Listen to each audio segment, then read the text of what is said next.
Hello friends, welcome back to my YouTube channel Rajni Brajwasi blog. कैसे हो guys? I hope आप लोग अच्छे होंगे। मैं भी बहुत अच्छी हूँ। तो गाइस, थंबनेल आप लोगों ने देख ही लिया होगा। थंबनेल देख कर आप लोगों को समझ में आ गया होगा कि आज किस टॉपिक पर बात करने वाले हैं। तो मैं आपको बता दूं आगे बढ़ने से पहले ब्लॉग में कि आज हम सपना के टॉपिक पर बात करने वाले हैं। सपना ने सबसे पहले अपना ससुराल छोड़ा। ससुराल छोड़ने के बाद में वो ग्वालियर शिफ्ट हो गई थी अभी करीब 1 या 2 महीने पहले। लेकिन ग्वालियर से भी उसको शिफ्ट होना पड़ रहा है। उसका सबसे बड़ा रीज़न सामने निकल के ये आया है कि उसकी जो प्राइवेसी थी, उसकी बच्चों को लेके, उसके घर को लेके वो लीक हो रही थी, पब्लिक हो रही थी। तो उसके लिए आपको पता है सिक्योरिटी बहुत ज़्यादा मतलब मायने रखती है इस टाइम पे। ये तो अच्छा हुआ कि इस टाइम पे उसके जो मायके वाले हैं वो उसका पूरा पूरा साथ दे रहे हैं, वरना ससुराल से आने के बाद में तो ससुराल वालों ने उसकी कोई खोज खबर ही नहीं ली।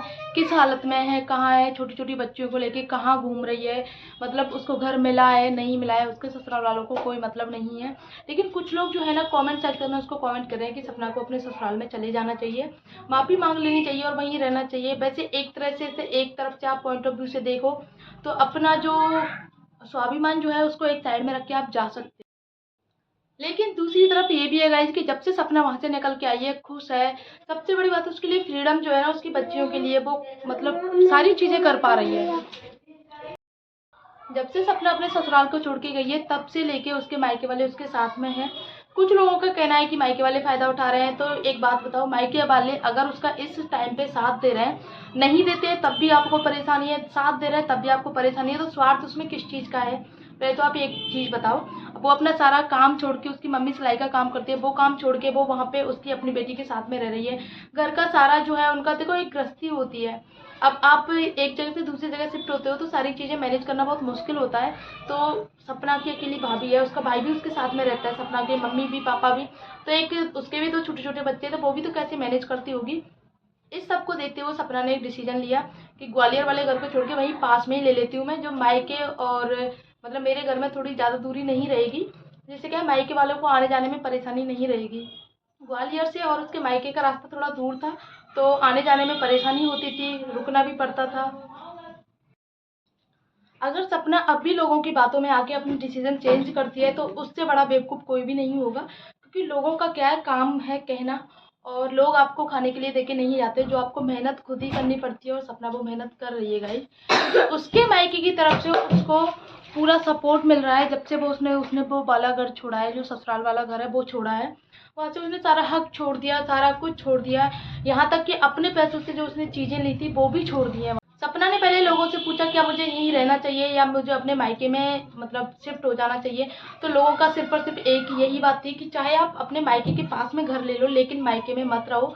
अभी आपके बीच में प्यार है, कल को नहीं पता। और ये बात बिल्कुल फैक्ट है कि आपको कल का नहीं पता, कल आपके रिश्ते कैसे हों, कोई कुछ नहीं कह सकता। और जबकि आपको पता है बेटी जब शादी के बाद में मायके में रहती है तो थोड़े टाइम के बाद में ना थोड़ी सी आपस की जो समझ है वो थोड़ी सी डिस्टर्बेंस हो ही जाती है। तो इसलिए उसने सपना ने मायके में नहीं लिया, लेकिन वहीं आसपास ही लिया है। चलो अच्छी बात है। लेकिन सबसे बड़ी बात यह है कि लोग कमेंट आके करते क्या तुम्हें हम मैं तुम वहाँ मिली थी, वहाँ मिली थी, उस वाले मार्केट में मिली थी। तो प्लीज ना सब लोगों से यही रिक्वेस्ट है कि अगर आपको मिलती है, दिखती है, आपसे बात करती है, तो प्लीज इस चीज को ना सोशल मीडिया पर शेयर मत किया करो। उससे उसकी प्राइवेसी जो है लीक होती है। एक अकेली लड़की सारी चीजें खुद से हैंडल कर रही है, तो प्लीज उसकी छोटी बच्चियों का ख्याल रखो। हम सब अगर उसका सपोर्ट नहीं कर सकते तो इन चीज़ों को लेके उसको और ज़्यादा परेशान नहीं कर सकते हैं हम लोग। लोगों को ना ये चीज़ भी हजम नहीं हो रही है कि उसने एकदम से आके सरप्राइज दे दिया, गाड़ी ले ली, उसने बड़ी कार ले ली। लोगों का कहना है कि बुकिंग करने में 2-2 3-3 महीने लग जाते हैं और ये झूठ बोल रही है। कुछ कमेंट मैंने देखे थे, उसमें लोगों ने कहा है कि इसका पहले से ही माइंड सेट था कि मुझे इस घर से निकलना है, और उन लोगों को बदनाम किया, सास ससुर को। तो देखो उसकी वो जाने, उसका किसी को नहीं पता। या तो उसको ससुराल वाले जानते हैं या वो खुद जानती है, और किसी को नहीं पता उसके बारे में कि उसके माइंड में क्या चल रहा था उस टाइम पे। क्या सच में उसके साथ में ऐसा हुआ था, या सिर्फ सॉरी उसको वहाँ से निकलना था? किसी को इस बारे में कोई आइडिया नहीं है गाइस। लेकिन अब वो जब वहाँ से निकल चुकी है तो प्लीज़ उसको ना इस बीच असमंजस में मत डालो कि तुम्हें वहाँ चले जाना चाहिए, तुम्हारा डिसीजन गलत था। नहीं, उसने सही डिसीजन लिया है एकदम। उसका देखो सिक्योरिटी सबसे पहले मायने रखती है कि आप अपने मायके के टच में रहो, तो मायके वालों को भी परेशानी नहीं होती है। अभी आपका मायका आपके साथ है, कल को देखो आपकी भाभी अकेली है, वो उसको परेशानी होगी कि तुम वहाँ पे जाके बैठ गई। उसकी सासू माँ को बोलेगी, अपनी सासू माँ को, तुम अपनी बेटी के पास रहो, मेरे भी छोटे छोटे बच्चे हैं, मुझे उनको भी देखना होता है, हस्बैंड भी साथ नहीं रहते हैं। तो देखो टाइम के हिसाब से ना सारी चीज़ें बदल जाती हैं, चेंज हो जाती हैं ऑटोमेटिक। और सबसे पहले जो चेंज होता है ना वो रिश्ते चेंज होते हैं। अभी पैसा है, सारी चीज़ें हैं, लेकिन पैसा कब बदल जाए कोई कुछ नहीं कह सकता। तो सपना को ना एक जगह ऐसी शिफ्ट हो जाना चाहिए कि जिससे बच्चों का एडमिशन, अभी बच्चे उसके एडमिशन वाले हैं। बेटी का एडमिशन हो चुका है, लेकिन छोटी वाली बेटी देखो साल भर बाद वो भी स्कूल जाने लगेगी। और बार बार स्कूल चेंज करना, ये सारी चीज़ों पे दिक्कत आती है शिफ्टिंग में। शिफ्टिंग आप खुद कर सकते हो सारी चीज़ों की, लेकिन बच्चों पे बहुत इफेक्ट पड़ता है। हम सबको गाइस सपना के डिसीजन का सपोर्ट करना चाहिए। उसको ये नहीं लगे कि मतलब मैंने गलत डिसीजन लिया है, या फिर वो असमंजस में चलती रहे क्या करूँ क्या नहीं करूँ, क्योंकि आज ऐसी कंडीशन है, कल का नहीं पता कल कैसी कंडीशन होगी।